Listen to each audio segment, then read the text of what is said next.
Well, we're very excited about the opportunities in that new park to work with the National Park Service. In fact, one of President Obama's first pieces of legislation was to declare the Port Chicago Memorial National Park site and to work with the Park District on a future interpretive center, visitor center there, which we've already located and planned. It's going to take a lot of money to do that, but as you're very aware of and very concerned about, this was also the site on the shoreline of the terrible tragedy for the black workers, the black sailors working in terrible conditions, trying to get all that ammunition out to the front lines, and that terrible explosion.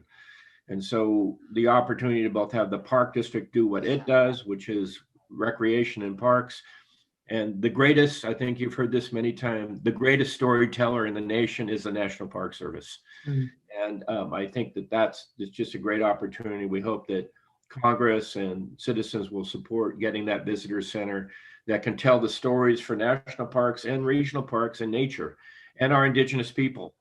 This was all native for our first Americans, our indigenous people was all had lived in an environment rich in natural resources and natural beauty. And from everything, I remind people that every drop that goes through that on Mount Diablo Creek starts at the top of Mount Diablo and drains into Mitchell Creek and Donner Creek and Back Creek and goes through Concord and goes all the way out to the bay. You've got an entire ribbon ecosystem of that creek, and we're hoping to see that restored. Yeah, and I think the story of what happened at Port Chicago and the Port Chicago 50, and of course there's a wonderful book about this that is very illuminating and wonderful timing, I think, given the real movement in this country for reconciliation about this country's role towards African Americans, also to the indigenous population. So what happened there, we Californians and Bay Area folks tend to think, and Americans unfortunately, but we tend to think issues of race and segregation happen somewhere else. And as Barbara Lee will tell you, no, they happened here.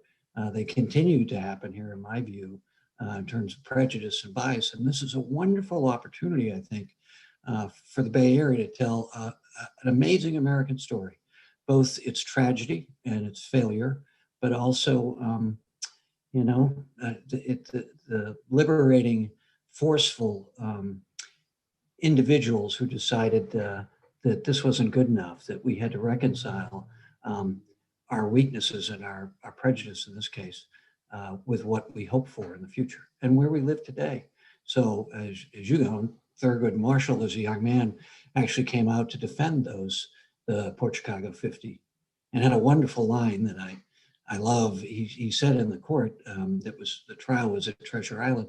He said, "I came here not just to defend these 50 Americans who are innocent, in my belief, but to defend the words and the aspirations in our sacred creed," meaning the Constitution and the Declaration of Independence. Gives me goosebumps. So all of that, again, is an integration over multiple generations, and we're going to celebrate it, as you said, at Port Chicago.